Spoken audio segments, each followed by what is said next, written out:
Les grandes gueules. Tout sur les dessous de l'actu. Ici, l'actu rime avec liberté de ton sur Radio Espace. Merci à vous à l'international. Dans un instant, nous allons recevoir notre deuxième invité dans ce studio. Il faut le rappeler, l'actualité dominée également par cette grève, la grève d'une frange importante de corps enseignants dans le primaire et le secondaire, déclenchée donc le 12 février dernier.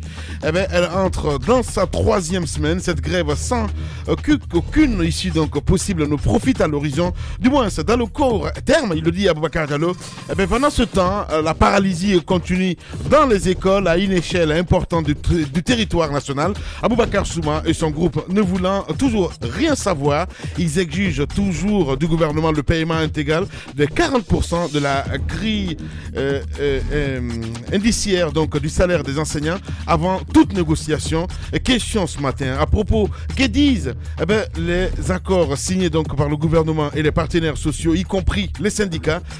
Les réclamations d'Aboubacar Souma et son groupe sont-elles justifiées? Nous posons toutes ces questions ce matin. Vous le voyez à l'écran, M. Mohamed Traoré, il faut le rappeler, chef de cabinet au ministère de la fonction publique et de la réforme de l'administration. Vous le voyez à l'écran dans un instant. Nous allons évoluer évidemment avec l'invité. Des réactions, beaucoup de réactions des auditeurs. Avant de continuer l'émission, mes chers amis, on a Daraba qui réagit ce matin. M. Alpha Condé a traumatisé donc mon ancien fondateur, un homme généreux, mais victime de son entourage. Il est trop pensif ce matin. Bonne émission.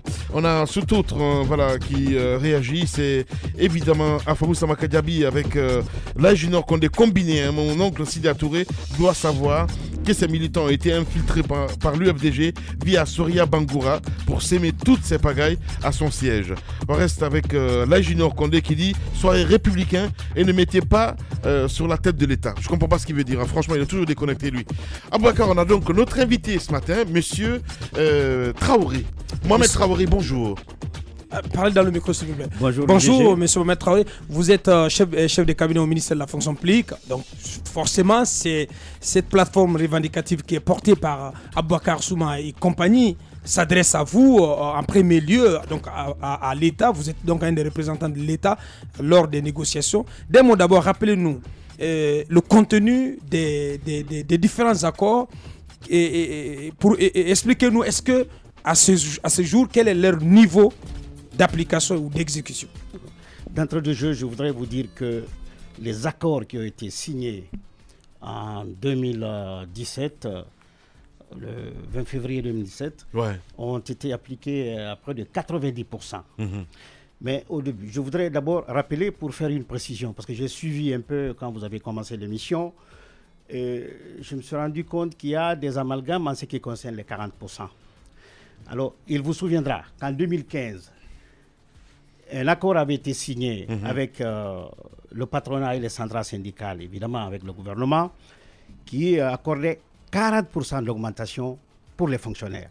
Ces 40% se faisaient, je crois qu'en avril, c'était pour 20%, au mois de juin, 10%, au mois d'octobre, 10 autres pourcents. Ça, c'était en 2015. Donc, les 40% d'augmentation ont été effectivement donnés en 2015. Et dans les mêmes accords, il était question de mettre en place une nouvelle grille salariale qui tient compte des diplômes. Alors, ce travail-là a été fait. Une commission bipartite a été mise en place, et composée des techniciens de l'administration et les syndicalistes. Ils ont travaillé, une nouvelle grille a été proposée. La grille a été appliquée. Et les premières augmentations qui avaient été faites, les 40%, ça avait été mis sur la valeur monétaire du point d'indice. C'est ce qui a amené pour 1030 les grandes gueules pour l'éducation et 977 pour l'administration. Alors, quand on a appliqué les nouvelles grilles, donc il était question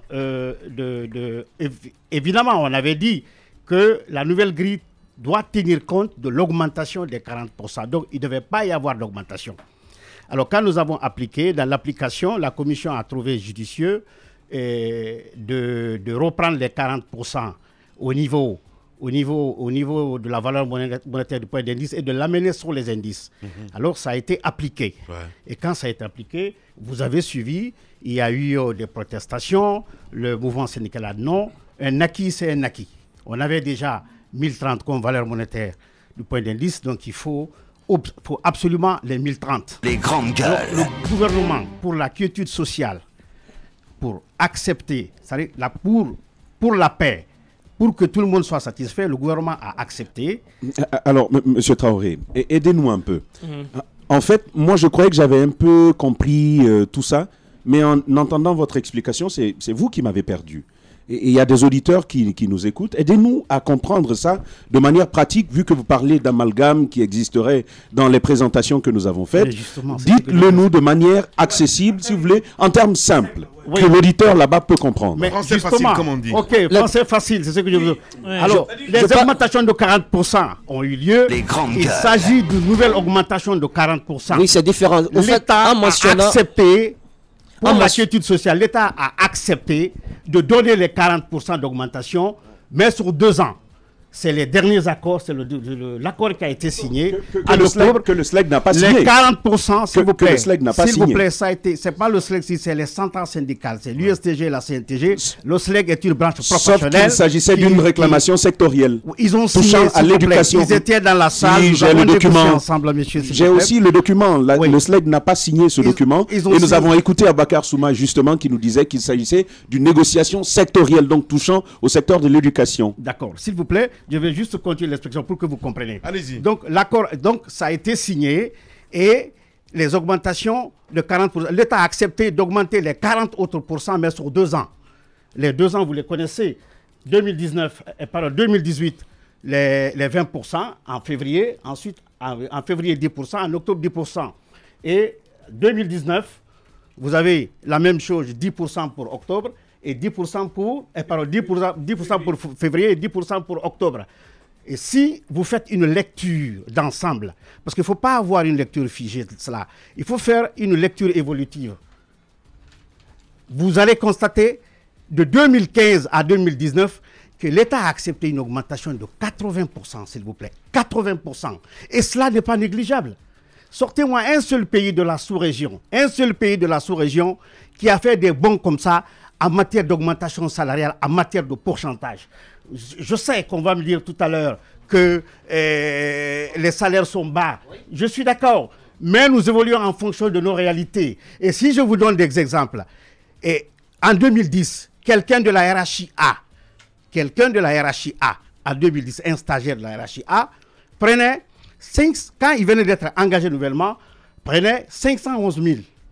En 2016, la même personne prenait 1 074 000, soit une augmentation de plus de 120%. On ne peut pas négliger cela. Et vous avez parlé tout à l'heure du contenu des accords. Et si vous prenez les accords que nous avons signés, il y a beaucoup d'éléments qui ont été... C'est le lieu et le moment de féliciter le mouvement syndical qui s'est battu pour ces accords-là. Parce que ce qui a été obtenu, c'est pour l'ensemble des travailleurs. Le mouvement social, la CNTG et l'USTG, ainsi que les autres. Et vous avez dans cet accord-là, la valorisation, s'il vous plaît, la valorisation en ce qui concerne les faibles pensions. Il a été décidé désormais que les faibles pensions vont être relevées au niveau du SMIC, c'est-à-dire à 440 000. Et ensuite, les indemnités de départ à la retraite.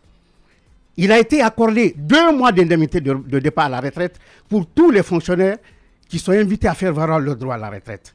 Et de mémoire de technicien que je suis, je n'ai jamais entendu dans un pays, en tout cas, je dis moi, qu'on accorde des indemnités de départ à la retraite pour les fonctionnaires. Ça, c'est des avancées.